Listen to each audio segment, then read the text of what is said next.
Yeah, it looks like we're live. Um, Let me know if the audio's, oh, it looks like it's working. Um, Damn, I haven't done one of these streams in a very long time. It's weird doing it again. But yeah, it's 7:30. I meant to do this at like 6. I have a friend that like won't leave the phone. It's like I don't know. I feel like he always calls me when I'm trying to do stuff, and it's like, dude, why don't you call me when I'm doing chores? What's up, Just When Human? But yeah, I meant to stream earlier, but no.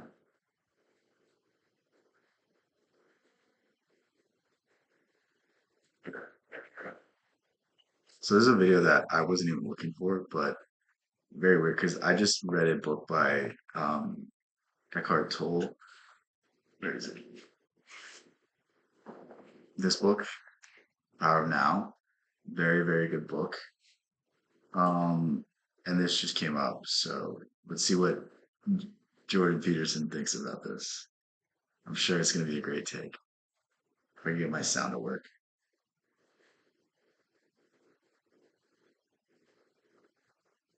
Yeah, this is.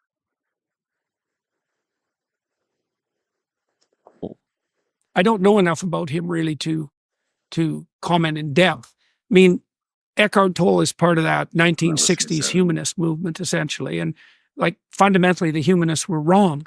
So that would go along with, say, conceptions like self-actualization. That would be Abraham Maslow, and what did Carl Rogers describe it as? Something like the fully functional person, the person whose actions are This is such a weird take, like to just group them in with a bunch of different thinkers and not know. commensurate with their utterances, who's transparent to them. Literally, all Eckhart Tolle talks about is Taoism or Taoism. That's what his teachings seem like to me. Very similar to Osho, very similar to other people in that regard. Themselves and others, who communicates in a manner that's striving to bring themselves and other people upward, but it's all within a humanist framework, and it's that in the final analysis, that's it's weak. It can't withstand ideological assault with any degree of resistance. I found Eckhart Tolle. What is he talking about? Like he said a bunch of nothing. He's like, "Oh, can't like attack the points if it can't." I don't get it. To be, I mean, his two books were also some of the most important books I've ever read. A New Power of Earth Now. and The Power of Yeah. Now. Both of those made tremendous differences. A lot of it has to do, the fundamental idea of those books is very similar to what a lot of different philosophers say. A lot of philosophers, when you boil it down, like I'm sure you know that the fundamentals are pretty much the same. It's just the abstractions from it differ. I feel like I'm sure you've observed that. But I think those two books were some of the most important things for me. I can barely watch this. At least to use as tools to alleviate. I learned a lot from the humanists when, like Rogers and Maslow, for example, when I read them when I was, I don't know, something approximating. How old are you? 25. 25. So a little, how old are you? 34. 34. I read them when I was a little younger than you, and I learned a lot from Rogers and from Maslow. So, the effect that a book has on you depends to some non-trivial degree on where you happen to be standing when you encounter the book. I definitely have to agree with what you just said there, because I literally just reread The Catcher in the Rye, and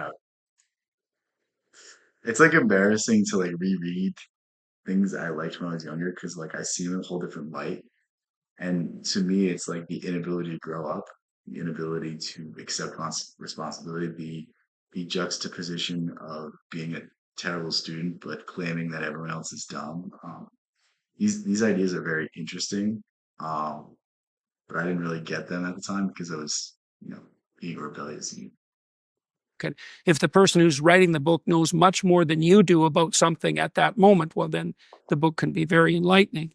And lots of books, like I learned a lot from Freud. I think Freud was fundamentally wrong in his insistence that it was the hedonic element that drove life itself. He used the sexual impulse. Freud was like very close to being right with a lot of his things. But it was like he's saying, it's his fixation on certain things that kind of, because when you think of the mind, when you think of psychology, it's a very fluid thing because each individual is so unique. So to say it's blanket this, to say it's blanket that, it's a very dangerous avenue to pursue. As a stand-in for hedonic orientation. I just don't think that's true, but I still learned a lot from reading Freud.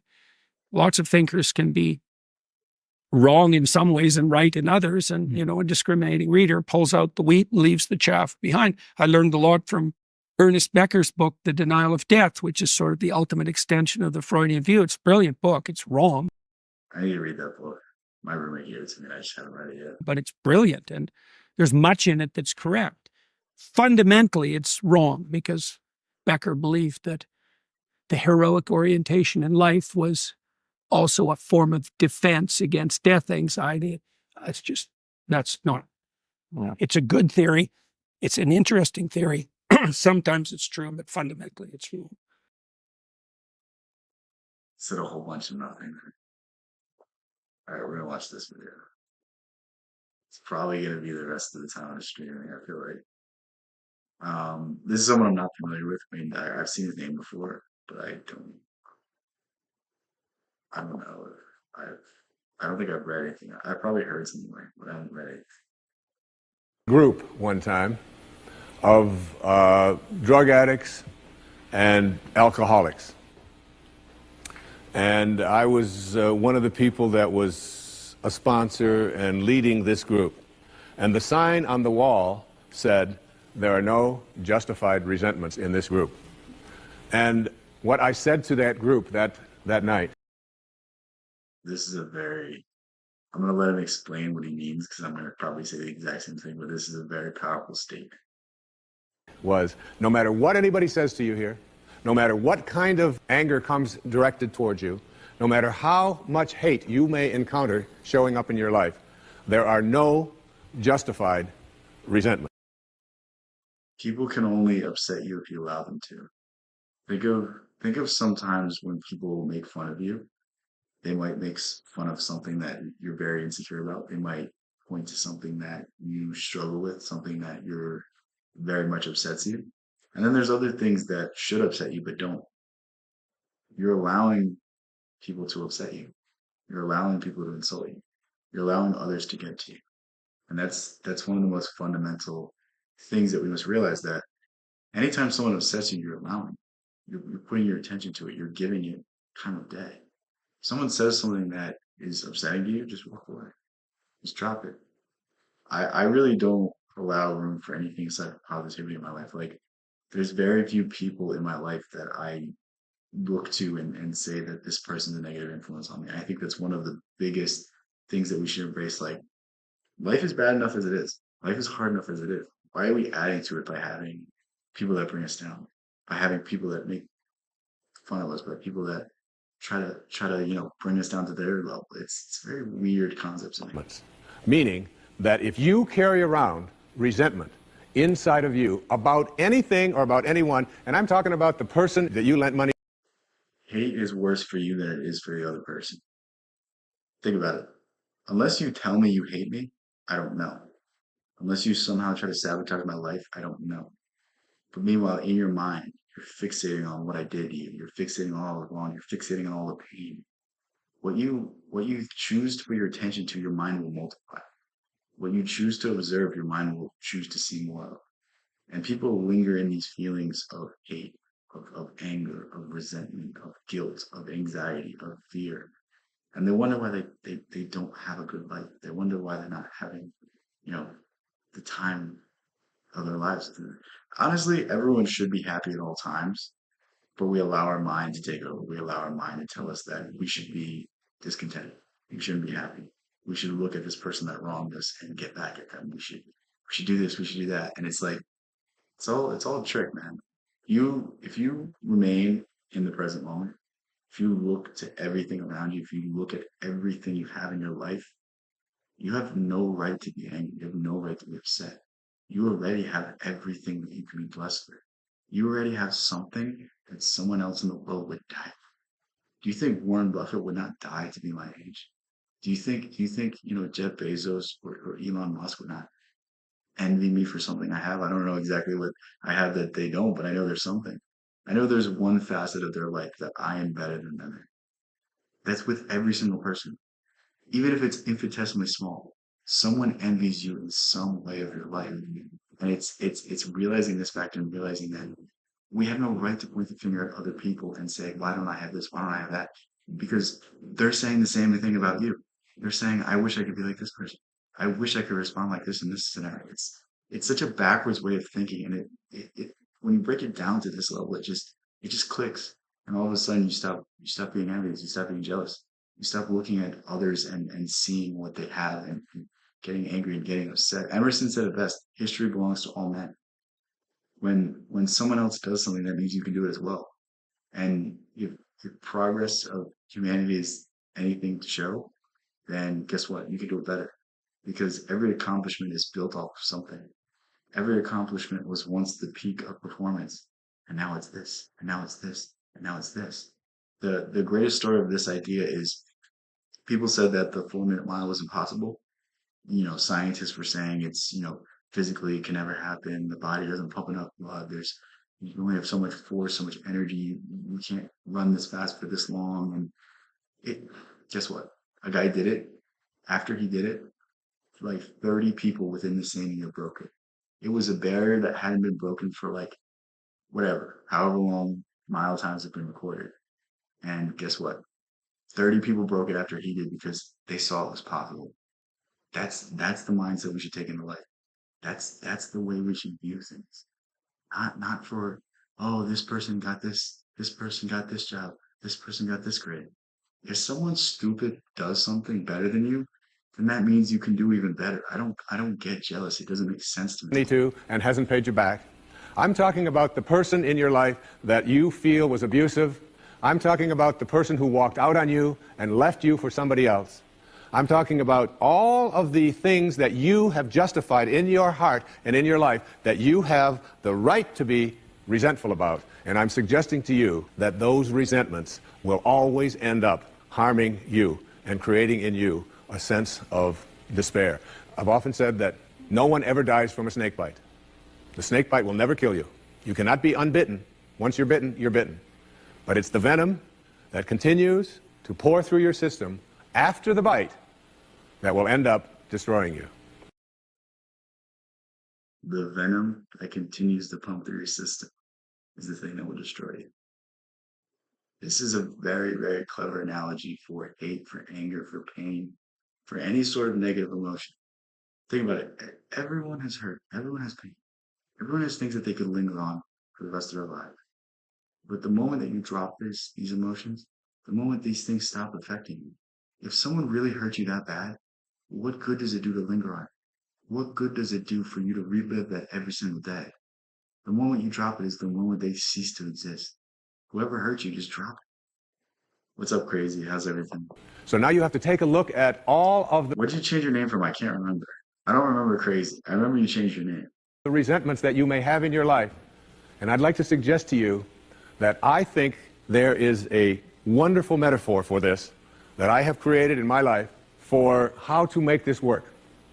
There's a show called Who Wants to Be a Millionaire? And basically this show has two levels that you have to get to. Now the first level is the $1,000 level. And at the $1,000 level, you basically have to answer a question like, on your hand, you have some digits. Those digits on your hand are called your feet, your nose, your ears, your fingers. And everybody who ever goes on the show has this horrible dread that they're going to go out on one of those questions, right? So basically, in order to get to the $1,000 level, all you have to do is answer 5 pretty simple questions in order to get to the $1,000 level. Now, the $1,000 level for you in this metaphor means that you will leave with something if you get this. At least get this. This is the $1,000 level. You must send blame out of your life for any conditions of your life. Blame has to go. You must send blame out of your life for any conditions of your life. Blame has to go. What are you saying? I mean, I feel like I'm going to spoil it, But the moment you blame someone else for something that has happened to you is the moment you take away your agency. The moment that everything that happens to you becomes everyone else's fault, good and bad. I don't know about you, but I don't want to live my life in a manner that people can exercise such control over me, that people have such an effect on me that I really don't have a say. And it's just such a very weird concept that we live in a day and age where everyone's pointing the finger to everyone else, saying that my life isn't this because of this person. My life isn't where I want to be because someone hurt me, because someone didn't give me the opportunity, because I didn't get this, I didn't get that. Oh, I was passed over. Like, why do you want to live that manner? Why do you want to constantly blame everyone else? Because even if that's correct, what good does that serve you? I don't believe in beliefs that don't serve me. I don't accept things into my life that don't do any good. You shouldn't either. And this is one of the most fundamental things that you can accept. Everything that happens to you, you had a say in it. Even if it was infinitesimally small, even if you could barely affect it. Think of it in the ideal circumstance. What could you have done? And if you didn't do that, then it is your fault. Always take the blame for your life because you are the end all. You are the only person that is going to help yourself out. And when you accept the blame, when you take the agency back, then you can do something about it. But when you blame everyone else, when you point the finger, when you say this person's holding me back, this person's doing this person's doing that, guess what? You took away your real power. Your real power is your ability to change your future, change the action that you're taking to get you to a different place. But when you're gonna point the finger, guess what? That means that person is the reason why you're not there. It's so simple. All right? Now, blame means if you're sitting there with a disease, you say without guilt, it's mine, I take responsibility for it. This means that if you have been through any tough circumstances in your life, this means if you have a minimal amount of financial security in your life, this means if your children don't get along with you, this means that if your neighbors are taking up a petition to get you out of the neighborhood, whatever it might be that's going on in your life, you name it, and everybody has a series of these things that you're willing to say, I am here because of the choices that I have made right now. I'm willing to say that. Even though it's difficult, and we know it's really not your fault. We know really there's a lot of people out there who are really bad, all right? But you're willing to say no blame. That's the first level, all right? That's where you understand no justified resentment. And then Yeah, so exactly what I was just saying. I thought we were going to go a different angle, but this is obviously there's extenuating circumstances that are outside of your control. Obviously, there's not everything you can control, but why are we going to go off the exception? I want you to take this mindset into everything you do because I don't want anyone else to have a say over your life. I don't want anyone else to have a say over your happiness. If you're not doing what you want to do, then that's on you because you wake up every single day. You wake up every single day with the opportunity to make yourself happy, to find fulfillment, to be gracious, to have gratitude for the things that you're blessed with. And it's very weird to me that we don't choose to, enjoy in this greatest gift. The gift of happiness is the gift of realization, the gift of presence, the gift of putting your attention into the now. Every single problem you have will begin to fade into the background the moment you gain presence. Most people wake up in the morning and they're immediately stressed out. They're immediately, I have to do this, I have to do that. Have you ever woken up and taken a few deep breaths, looked outside and gone, wow, this is cool. And then you get on with your day. I want you to focus on that much more. Like in spite of everything, I want you to calm yourself down. The most rewarding thing you can do in a stressful time is to just quiet your mind. Get your mind from stopping you from building up this situation into something much greater than it really is. I mean, this is one of my favorite Seneca quotes. We suffer more in our own mind than we do in reality. We always build things up to be much more scary, much more dangerous than they really are. And the more our mind likes to stress, the worse it will appear. But it's never as bad as we think. No matter what it is, it's never as bad. Our presentation is really that scary because once you get going, maybe you freeze up, but you get through it. And at the end, you're like, you know what? I feel good because I gave my all. It's really that simple. then on the Who Wants to Be a Millionaire show, there is what is called the $32,000 level. And the $32,000 level is not only an opportunity for you to walk away with a sizable amount of goodies, but it also is the door opener to multi-wealth.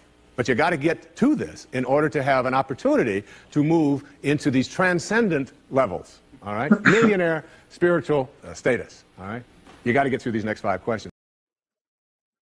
He's doing Kundalini right here. So these are the questions he's asking are what it's like an offshoot of what's called Kundalini or chakra balancing, whatever you want to call it. And it's 6 layers of spiritual questions. And the first one has to deal with circumstances. The first one has to deal with the past and the events that have happened up until now. So that's why he's talking about blame. It's really cool how he's doing it though. If something you should look into, it's interesting. And this $32,000 question, or level rather, comes to this. It came to me from a quotation that I used in the writing of a spiritual solution to every problem.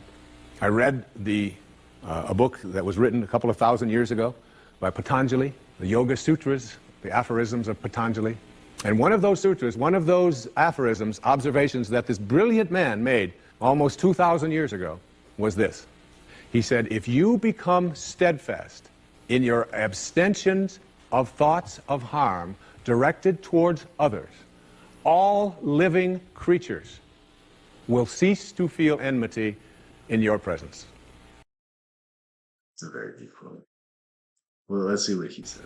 Now this translates to I feel like I'm saying the exact pretty same thing. basic. No more blame. I'm just not going to assign responsibility to other people for where I am, because now I have an opportunity to get rid of it. If I think someone else caused it, then I've got to wait for somebody else to change in order for me to get rid of it, and you might wait forever for that.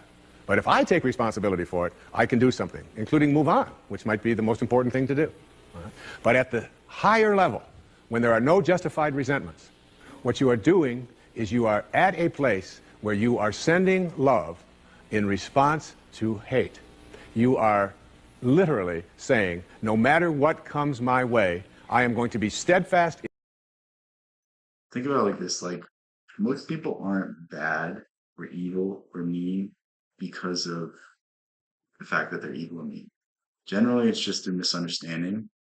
And a lot of times when you disarm this initial anger, this initial hate, people become more reasonable.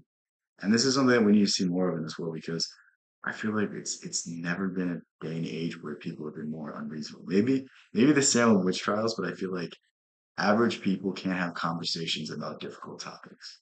And it's very weird how like it's a common thing. Don't get me wrong, I hate talking about politics, but like why are there certain issues that people are like, all right, we're not gonna talk about this, we're not gonna talk about that. Like we should be able to have mature discussions. We should be able to disagree civilly and not have it become ad hominem attacks, not have it become something where you attack my character, you attack my ideas instead. You know what I mean? Like when was the last time you had a genuine discussion, a genuine argument, a genuine back and forth with someone that vehemently disagreed with you and was respectful? I really try sometimes, but like I'm almost giving up hope on this idea just because it's just so hard. It's just so many people are so unreasonable, and all I can do in that moment is be like, you know what? If I was in this person's shoes, if I experienced everything they experienced, maybe I'd feel the same way. And that's the one sentiment I can feel, and I can sympathize with them a little bit. I can try to see it through their eyes, but sometimes there's unreasonable people, and all we can do is just let them pass through our life. In my abstention of thoughts of harm directed toward others, I'm going to work hard at, no matter what comes my way, having it come out of me what I want to come out of me, and that is love, and that is a higher energy. And if you can get to that level, Patanjali said, all living creatures will cease to feel enmity in your presence. I have a little girl, a precious little girl. I have 6 precious girls. These are all the colors of Kundalini, by the way. It's weird how you see all these colors and you just know what it is. And 2 precious sons. But I have a little girl who is almost 12. And she loves animals like no one I've ever met in my life. I mean, her whole life revolves around animals. And when we walk in the woods, butterflies avoid me, fly away from people around, and they come and they land right on her arm. And it happens all the time. All living creatures. She couldn't have a thought of harm directed towards any living creature. And Patanjali said to us, there's something to be said about animals judging people's character, animals knowing if someone's a good or bad person. You know what I mean? Like, there's just, they just have a knack for it. Dogs that don't like people, and then you find out they're bad people. Or dogs that love people, and then you like, all right, this person's good with dogs. Maybe I should give them a second chance. all living creatures will cease to feel fear or enmity or anger in the presence of those who can send love in response to hate. That's what I mean when I say there are no justified resentments. What I'd like to do, I'd like to share a little story here with you. It's a very tender story. It was sent to me by someone who sends me beautiful things in the mail. And I call it the Teddy story. And I'd like to read this to you, if I can do it without tearing up. And this story illustrates this as well as anything I've ever seen. There's a story many years ago of an elementary school teacher. Her name was Mrs. Thompson.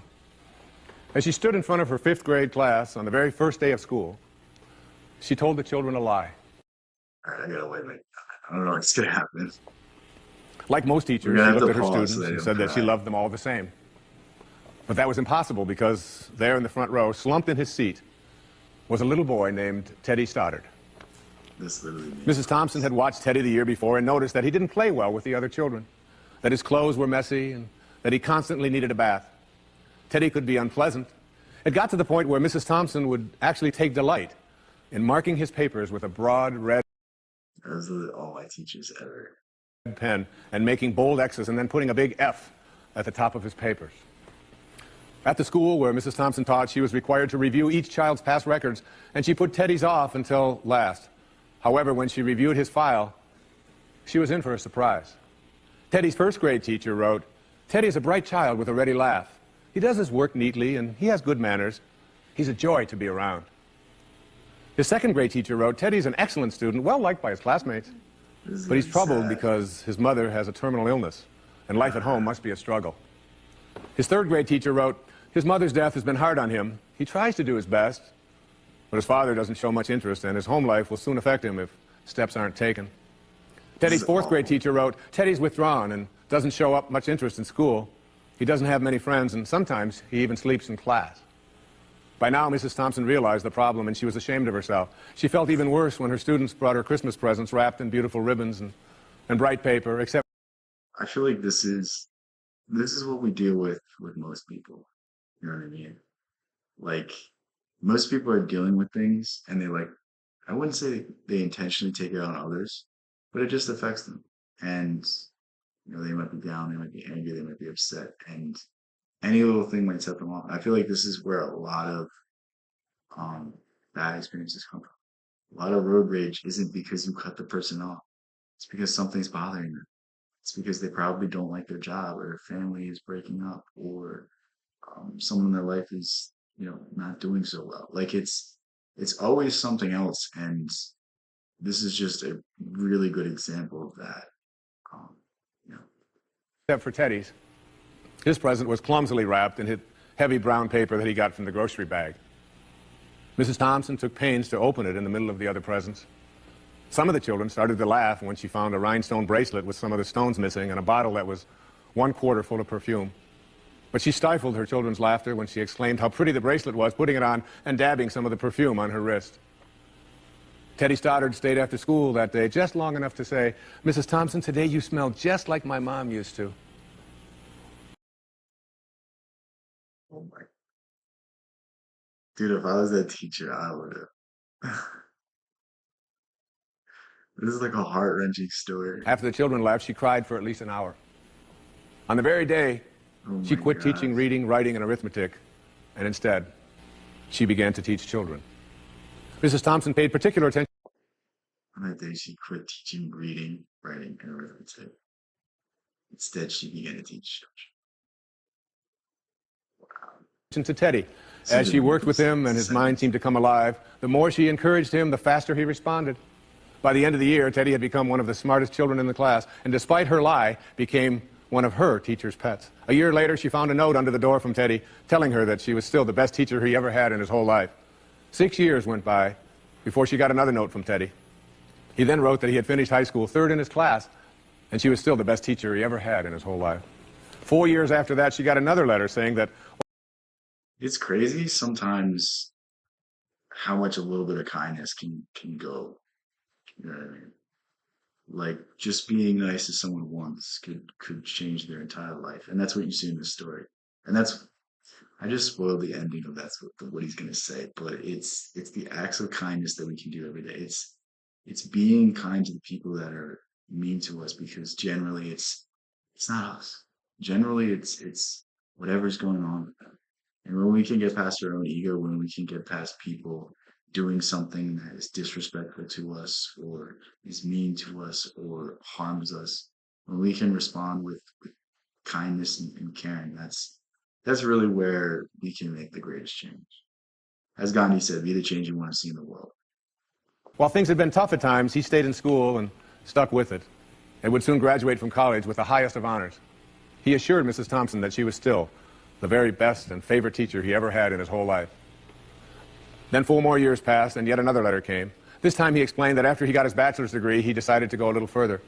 The letter explained that she was still the best and favorite teacher he ever had, but now his name was a little longer. The letter was signed Theodore F. Stoddard, M.D. But the story doesn't end there. You see, there was yet another letter that spring. Teddy said he'd met this girl and was going to be married.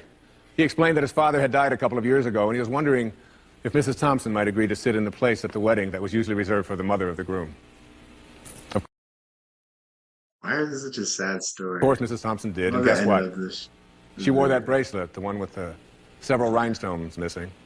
And she made sure she was wearing the perfume that Teddy remembered his mother wearing on their last Christmas together. They hugged each other, and Dr. Stoddard whispered in Mrs. Thompson's ear, "Thank you so much for making me feel important and showing me that I could make a difference."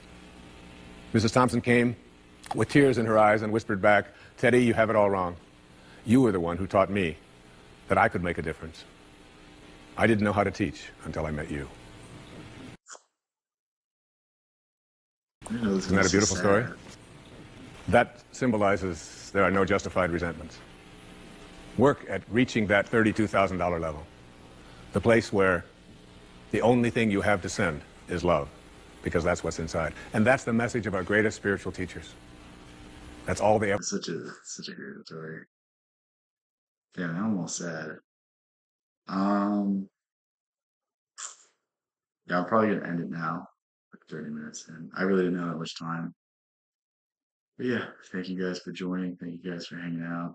I'll talk to you guys later.